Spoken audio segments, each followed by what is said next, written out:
History isn't always pretty, and Australia's past has some stories that'll make your blood run cold. Back when the death penalty was still a thing, there were executions so shocking they left the whole nation talking, from innocent lives cut short to public hangings that shook entire cities. These are the tales that show just how brutal the justice system could be. So let's dive into the most horrifying death row executions in Australia, and the stories you'll never forget. Let's start with the man who holds a dark title in Australian history. Ronald Ryan, the last person to ever be executed in the country. His story is full of drama, mystery, and a whole lot of controversy, so buckle up. It's 1965 in Melbourne. Ronald Ryan, a career criminal, is sitting in Pentridge Prison. He's serving time for burglary, but the guy has no intention of staying put. So, along with another inmate, Peter Walker, Ryan plans a bold prison escape. And let me tell you, this was no simple climb over the fence kind of plan. During their escape, chaos breaks out. A prison guard, George Hodson, is shot and killed. The authorities claim it was Ryan who pulled the trigger, but here's the kicker. No one actually saw him do it. There was no direct witness, no solid proof, just circumstantial evidence. But that didn't stop the courts. In 1966, Ryan was convicted of murder, and the death penalty was locked in. Now, here's where things get really messy. The public wasn't having it. People hit the streets in protest, chanting that the case wasn't clear-cut, and demanding the government spare his life. Even members of the church and political leaders got involved. But despite all the noise, the government stood firm. Fast forward to February 3rd, 1967. Ronald Ryan is led to the gallows at Pentridge Prison. It's early morning, and a crowd of protesters has gathered outside the prison gates, shouting, praying, and holding signs. Inside, Ryan faces the noose, his final words, "God bless you, and may God forgive you." When the trapdoor opens, it doesn't just mark the end of Ryan's life. It sparks the beginning of the end for capital punishment in Australia. His execution caused such a public uproar that it fast-tracked the country's move to abolish the death penalty entirely. By 1985, it was gone for good. So, was Ronald Ryan guilty? Did he actually fire that fatal shot? We'll probably never know for sure. But what we do know is that his death changed Australia's justice system forever. Next up, we're going way back to the early days of colonial Australia, 1842 to be exact. This is the story of Menweight and Maboy Heer, two Indigenous men who became the first people ever to be executed in Melbourne. But don't be fooled. This isn't just a story about crime and punishment. It's also about resistance, survival, and the brutal realities of colonization. Menweight and Maboy Heer weren't just any men. They were freedom fighters, warriors really, who fought back against the British settlers invading their land. Both of them were Palawa people, Indigenous Tasmanians, who were caught up in the violence of colonization. By the 1830s, the British had taken over most of Tasmania, displacing and killing thousands of Indigenous people. The Palawa people were pushed to the brink of extinction. Enter George Augustus Robinson, a self-proclaimed protector of Aborigines. Sounds like a good guy, right? Well, not exactly. He rounded up what remained of the Palawa population and moved them to Flinders Island, promising safety and protection. But in reality, life on the island was a nightmare. Disease, starvation, and mistreatment ran rampant. Among those taken to Flinders Island were Menweight and Maboy Heer. In 1841, the two men, along with three women, Truganini, Planobana, and Piterunner, escaped from Flinders Island and made their way to the mainland. Once in the Port Phillip district, modern-day Victoria, they began a campaign of resistance. They raided settler camps, stole supplies, and fought back against the colonial forces who were trying to capture them. It was guerrilla warfare, Indigenous style, and they were incredibly effective. For months, the group evaded capture. They were experts at navigating the land and outsmarting their pursuers. But in November 1841, their luck ran out. Now, let's talk about the trial. It was a circus. The five were paraded in front of a white jury that, let's be honest, had already made up its mind. Menweight and Maboy Heer were found guilty of murder, but the women were spared, probably because the court thought they were under the men's influence. The judge sentenced the men to death, and the execution date was set. On January 20th, 1842, Menweight and Maboy Heer were taken to a hill near what is now the Melbourne jail. Crowds gathered to watch the spectacle. Public executions were a form of entertainment back then, as grim as that sounds. The men were led to the gallows, and in their final moments they stood tall, refusing to show fear. When the trapdoor opened, it wasn't just the end of their lives, it was the beginning of a conversation, one that still echoes today. Were they criminals, or were they heroes? For many, they were symbols of resistance. Today, their story is recognized as a key part of Australia's history. In Melbourne, there's even a monument honoring their resistance, a reminder of the cost of colonization and the strength of those who fought back. So, were Menweight and Maboy Heer criminals? Or were they freedom fighters? That depends on who you ask. But one thing's for sure, their story is one that Australia should never forget. Let's shift gears to 1922, Melbourne, for a story that's both heartbreaking and infuriating. The case of Colin Campbell Ross. This is a tale of a murder, a man wrongly accused. The story begins on New Year's Eve, 1921. A 12-year-old girl named Alma Turchka was sent by her grandmother to run an errand in the city. She never came home. Her body was found the next morning in a laneway near Melbourne's busy Flinders Street station. She had been brutally assaulted and strangled. The murder shocked the nation, and the pressure was on the police to find the killer, and fast. Not the smartest move, but not exactly proof of guilt either. But the police were desperate, and Ross fit the bill. Witnesses claimed they saw Alma near his bar, and before long, he was arrested and charged with her murder. The case against him was flimsy at best. The so-called evidence included strands of hair found on a blanket in Ross's home, which the prosecution claimed matched Alma's.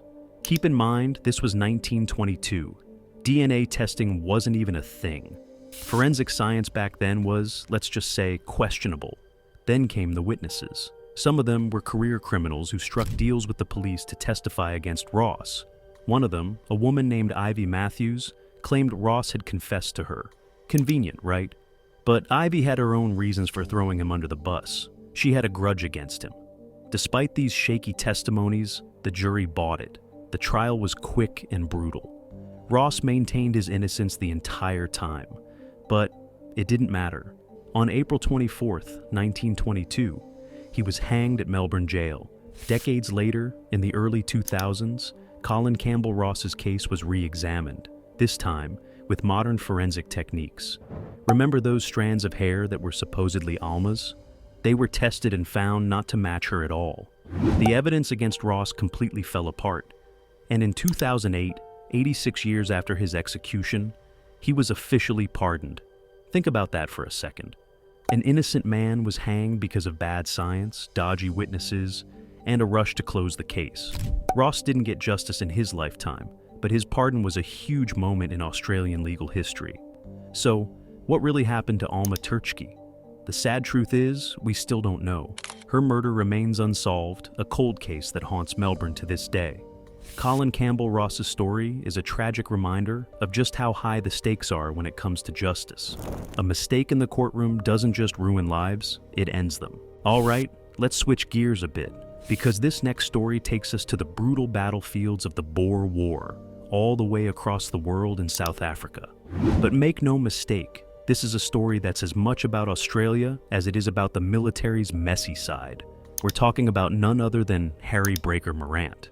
Now, Morant wasn't your average soldier.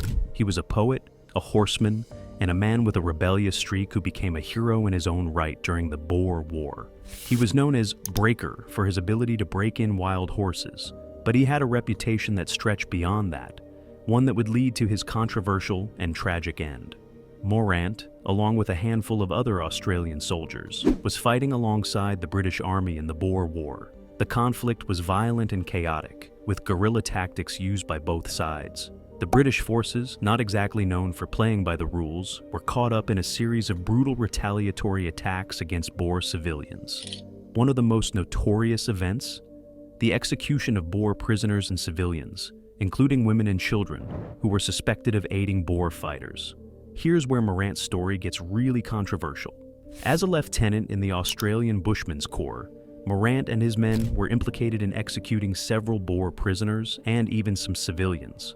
Morant, along with two other soldiers, Peter Hancock and George Whitten, was charged with murder. The trial was nothing short of a mess. The whole thing was rushed, the evidence shaky, and the politics surrounding it were thick. Morant's defense was simple.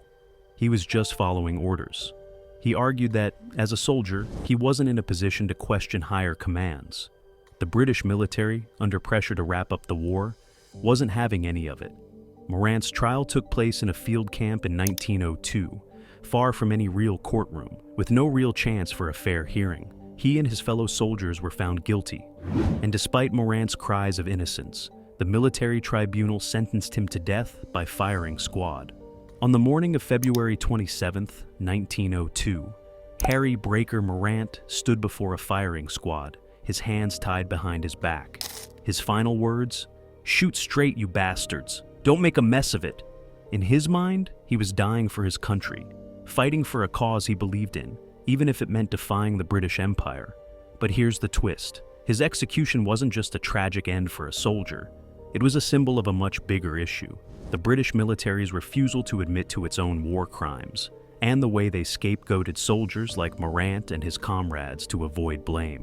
Morant's story has been debated for over a century, with some seeing him as a tragic hero who was made a scapegoat, while others argue that he was no better than the war criminals he fought against.